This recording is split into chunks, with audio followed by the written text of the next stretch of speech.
What's up? It's Jose Manga here at NAMM 2016 with a drumming legend here, D-Drum booth. Carmine Appice, what's up, brother? Hey man, how you doing? Hey, good to see you again, man. Yeah, Thanks for always being here. Out of all the years of hanging out with the Dean Guitars and the D-Drum family, you're always a staple of the place. I finally got my life story coming out. Yes, I read about that. Actually, I wanted to talk to you about this, Carmine. Tell us. Drums and Rock and Roll. That's a good title, right? So tell us about the book and when it's coming out. Well, the book is coming out May 1st. This shot was taken in 1969 on the Ed Sullivan Show. And for those of you who care, that's a red lace top I'm wearing. Nice fashion there, Carmine. Rod Stewart wrote the intro for me, and I got quotes from all my really good friends like Brian May, Ted Nugent, Paul Stanley, Andrew Dice Clay, Carrot Top, Max Weinberg, Marky Ramone. They all did stuff for the back cover.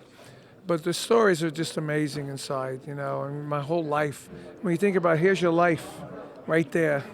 You know, it's pretty amazing, and then actually doing it, you know, makes you realize a lot, all the crazy stuff you did in your life. And believe me, you know, I left some of the sex in there because really back in the day, in 1960s and 70s, it was all about going on the road, playing, partying with women, and just having a great time.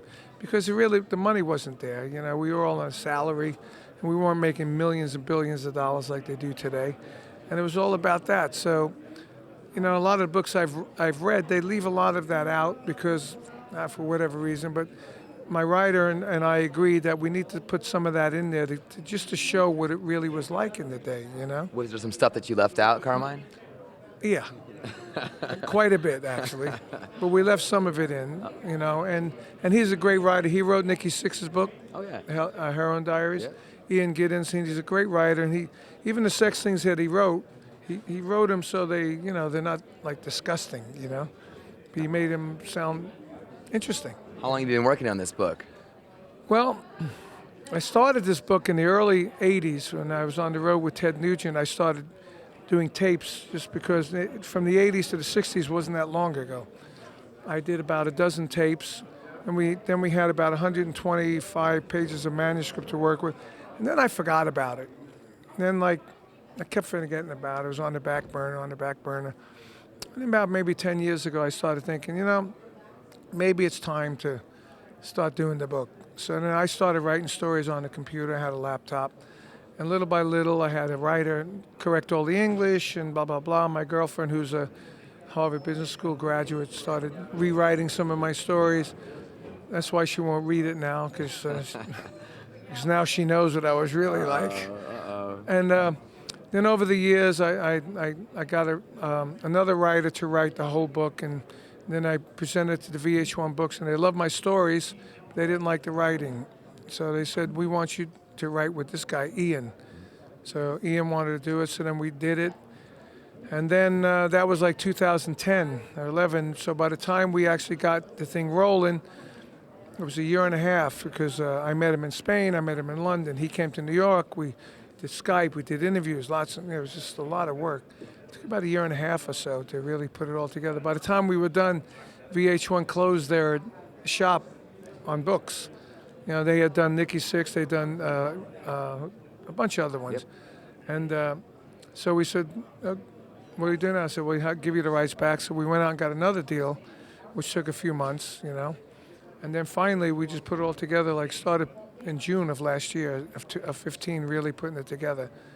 So now it's coming out May 1st. Congrats again on it. It's a and big deal. Anybody that wants to pre-order it can go to my website, carmineappice.com, and we'll send you an autographed copy, you know, a hard copy. This is just the advance of it. Yeah. So what's happening musically with you next, Carmine? Musically, Vanilla Fudge gigs, Cactus coming out with a new album with Pat Travis, Drum Wars gigs with Vinny, my brother, and I have a show called The Rod Experience, which we're doing next week in Long Island, which is 3 members of the Rod Stewart group, and Kenny Aronson on bass, and Alan St. John, who's a keyboard player to play with everybody.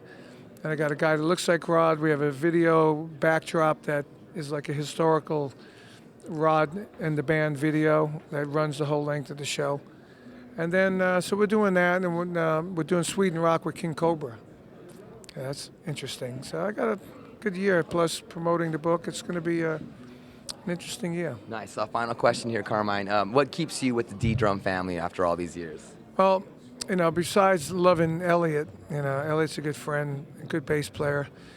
My D drums sound like the old school drums I'm used to, And I'm the one that really instigated the shallower bass drums here, because before that, the bass drums were like really long. And I was talking to Elliot and the A&R guys and Felix, and I said, dude, we got to have shorter bass drums. So the first bass drum that was short was the ES kit, my Ed Sullivan's kit. It was 26 by 15, versus their drums were always like 18 and 20. And then my drums are 24 by 14. They've been 24 by 14 since 2008. And little by little, me and Felix and the guys have been talking and saying, man, you should make shorter bass drums. It's a better sound. And they were shortening them. And now they have a bunch of the bass drums. Actually, if I'm looking, most of the bass drums are short bass drums now, So, but I love the sound of the drums. I mean, my drums sound awesome. I just love the way they sound. And I think we're going to do something special next year, because next year is my 50th anniversary. Wow. In the business, in the recording business. And Huge accomplishment, Carmine. yeah, it is unbelievable. I can't believe it myself.